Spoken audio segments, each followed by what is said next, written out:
அனைவருக்கும் வணக்கம். மகர ராசிக்காரர்களுக்கு ராசியின் அதிபதியான சனிக்கு நட்பு கிரகமாகவும் ராசிக்கு 5 மற்றும் 10ஆம் இடத்தின் அதிபதியாகவும் திகழக்கூடிய வித்யாகாரகரான புதன் இந்த வேளையில் உச்சம் பெறுகிறாருங்க. பூர்வ புண்ணியாதிபதியும் கர்மாதிபதியுமாக இருக்கக்கூடிய சுக்கிரன் உச்சம் பெறுவதால் மகர ராசிக்காரர்களுக்கு நினைப்பதை விட பல நல்ல வாய்ப்புகள் அதிர்ஷ்டம் நிறைந்த தருணமாகவும் எதிர்பார்ப்பதை விட சிறப்பான வாய்ப்புகளும் சந்தர்ப்பங்களும் இந்த தருணத்தில் உங்களுக்கு கைகூடுவதற்கான முதன்மையான யோகத்தை ஏற்படுத்தி கொடுக்கிறாருங்க.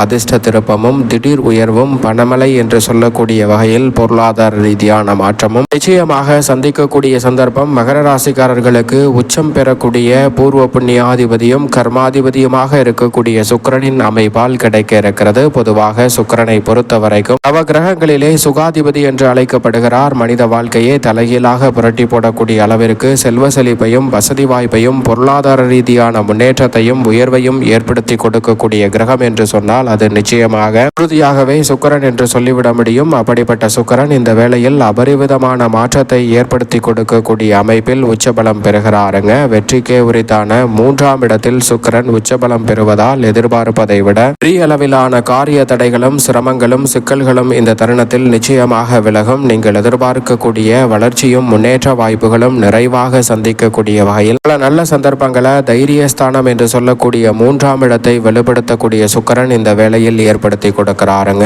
சகாயஸ்தானத்தில் அவர் உச்சபலம் பெற்று மிக வலுவாக பாக்கியஸ்தானம் ஆகிய 9ஆம் இடத்தை சப்தம பார்வையால் பல கிரகநிலைகளுடன் இணைந்து ராசியின் அதிபதியான சனி மற்றும் செவ்வாய், சுக்கிரன், சூரியன், புதன் என பல கிரகநிலைகள் ஒன்றாக இணைந்து பார்ப்பதால் பல வகையில் பாக்கியஸ்தானம் ஆகிய 9ஆம் இடம் வலுப்பெறுகிறது. பல வகையில் இருக்கக்கூடிய சிக்கல்களும் சிரமங்களும் நெருக்கடிகளும் விலகி சிறப்பான வளர்ச்சியும் முன்னேற்ற வாய்ப்புகளும் உங்களை தேடி வருவதற்கான முதன்மையான யோகத்தை உருவாக்கி கொடுக்கிறது. எனவே பெரும்பாலான சிக்கல்களும் சிரமங்களும் இந்த தருணத்தில் விலகுவதோடு நீங்கள் எதிர்பார்க்கக்கூடிய முன்னேற்ற வாய்ப்புகளை நிச்சயமாக அள்ளி கொடுக்கிறாருங்க. நினைப்பதை விட இந்த தருணத்தில் பூர்வ புண்ணியாதிபதியான சுக்கிரனின் அமைப்பால் புதிய வாய்ப்புகள் சற்று தாராளமாக எதிர்பார்ப்பதை விட சாதகமாக கைகூட போகிறது. படித்து முடித்துவிட்டு நல்ல வேலை வாய்ப்பிற்காக காத்து கொண்டிருக்கும் மகர ராசிக்காரர்களுக்கு நல்ல வேலை கிடைக்கும். மனதிற்கு பிடித்த நிறைவான வேலை கிடைப்பதற்கான நல்ல சந்தர்ப்பத்தை இந்த தருணத்தில் ஏற்படுத்தி கொடுக்கிறாருங்க. விரும்பியபடியே இந்த தருணத்தில் சுயதொழில் துவங்கக்கூடிய சந்தர்ப்பமும் புதிய அசையும் அசையா சொத்துக்கள் வாங்கக்கூடிய முயற்சியில் வெற்றி வாய்ப்பும் உறுதியாகவே மகர ராசிக்காரர்களாகிய உங்களை தேடி வருவதற்கான நல்ல சந்தர்ப்பத்தை இந்த தருணத்தில் சுக்கிரன் ஏற்படுத்தி கொடுக்கிறார். திடீரென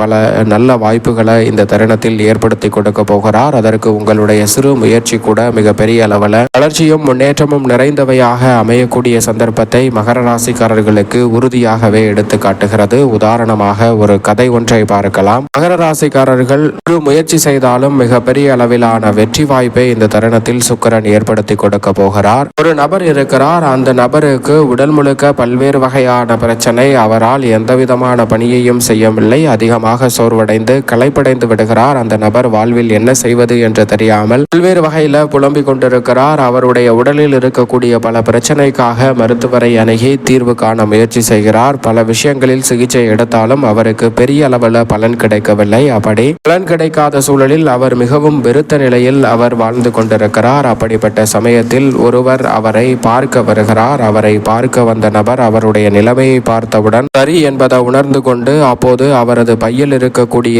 ஒரு பொருளை எடுக்கிறார். அது என்னவென்றால் அதில் சரியாக 45 மாத்திரைகள் இருக்கிறது. இந்த 45 மாத்திரைகளை 45 நாள் இரவில் தூங்குவதற்கு முன் சாப்பிடு. உனது உடலில் இருக்கும் பிரச்சனைகள் அனைத்தும் தீர்ந்துவிடும் என்று சொல்லி அவரிடம் கொடுக்கிறாருங்க. அதை பெற்றுக்கொண்ட அந்த நபர் அதை நான் சாப்பிடுகிறேன் என்று சொல்கிறார். ஆனால் இதற்கு ஒரு கண்டிஷன் என்னவென்றால் இந்த மாத்திரையை நீ சாப்பிட வேண்டும் என்றால் மாலை வேளையில் இரவில் சாப்பிட்டு தூங்க வேண்டும் என்றால் பகல் பொழுதில் நிச்சயமாக உனது உடலில் வேர்வை வேர்க்க வேண்டும். வேர்வை வந்தால் மட்டும்தான் நீ இந்த மாத்திரையை பயன்படுத்த வேண்டும். அப்போதுதான் அது வேலை செய்யும். இல்லை என்றால் அது வேலை செய்யாது என்று சொல்லிவிடுகிறாருங்க. சரி, நான் வேர்வை வருவதற்காக ஏதேனும் செய்கிறேன் என்று சொல்லுகிறார். அதே போன்று முதல் நாளில் அந்த மாத்திரையை விழுங்குவதற்காக பகல் பொழுதில் வேர்வை வருவதற்காக ஏதாவது வேலை செய்யலாம் என்று நினைக்கிறார். அவரால் முடியவில்லை. உடனே சிறிது தூரமாவது நடந்து செல்வோம் என்று அங்கிருந்து சிறிது தூரம் நடந்து சென்று பிறகு மீண்டும் வருகிறார். அப்போது சிறிது தூரத்திலே அவருக்கு வேர்வை வேர்த்து விடுகிறது.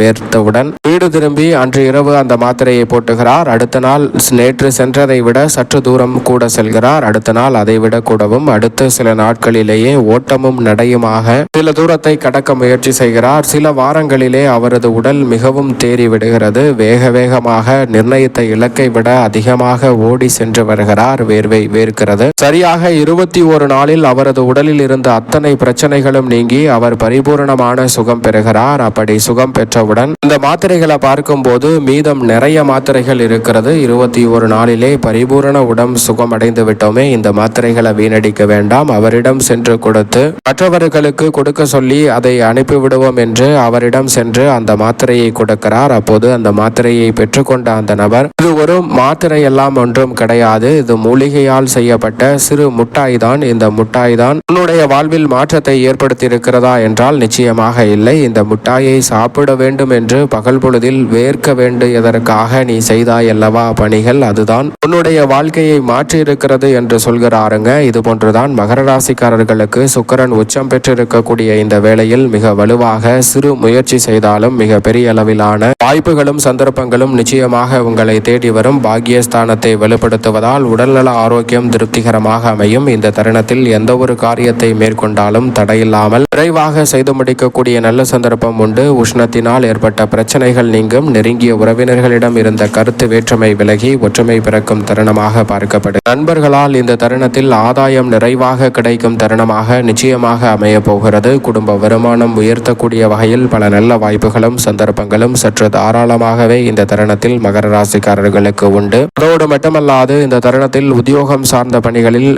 சக பணியாளர்கள் மேலதிகாரிகளுடன் இருக்கக்கூடிய பிரச்சனைகள் விலகும். பல்வேறு வகையில எரிச்சலான சூழல் இருந்த நிலையில் அவற்றில் நல்ல ஒரு மாறுதல் சுக்கிரன் உச்சம் பெற்றிருக்கக்கூடிய இந்த வேளையில் கிடைக்கிறது. வெளிநாட்டு வேலை வாய்ப்பு உள்ளிட்ட சிறப்பான சந்தர்ப்பங்களை சுக்கிரன் உச்சம் பெற்றிருப்பதால் ஏற்படுத்தி கொடுக்கிறார். புதிய வேலைக்காக முயற்சி செய்யும் மகர ராசிக்காரர்களுக்கு நிச்சயம் கிடைக்கும். தொழில்துறை வியாபாரத்துறை சார்ந்த பணிகளில் இருக்கக்கூடிய பெரும்பாலான சங்கடம் நிறைந்த விஷயங்களில் நல்ல மாற்றம் உண்டு. திடீரென அதிர்ஷ்டயோக வாய்ப்புகள் கிடைப்பதோடு தொழில் வியாபாரத்தில் லாபத்தை மேம்படுத்தக்கூடிய சிறப்பான சந்தர்ப்பமாக அமைகிறது. கலைத்துறை அரசியல் துறையின் நாயகன் என்று சொல்லக்கூடிய சுக்கிரன் உச்சம் பெறுவதால் கலைத்துறையில் ஏராளமான வாய்ப்புகள் கிடைக்கும். மக்கள் மத்தியில் செல்வாக்கு அதிகரிக்கும். அரசியல் சார்ந்த பணிகளில் கடுமையான போட்டிகளும் நெருக்கடிகளும் இந்த தருணத்தில் விலகி வெற்றி வாய்ப்பை உறுதி செய்யக்கூடிய நல்ல சந்தர்ப்பம் வலுவாக உண்டு. மாணவர்களின் கல்வியில் முன்னேற்றம் கிடைக்கும். விவசாயம் சார்ந்த பணிகளில் எதிர்பார்ப்பதை விட திருப்திகரமான அற்புதமான சூழல் இந்த தருணத்தில் உங்களை தேடி வருகிறது என்பதில் சந்தேகமே இல்லை. பெண்மணிகள் நினைத்த அத்தனை காரியங்களும் சிறப்பாக வெற்றிகரமாக அமைய போகிறது என்பதை சுக்கிரன் உறுதிப்படுத்துகிறார். மேலும் சாதகமாக மாற்றிக்கொள்ள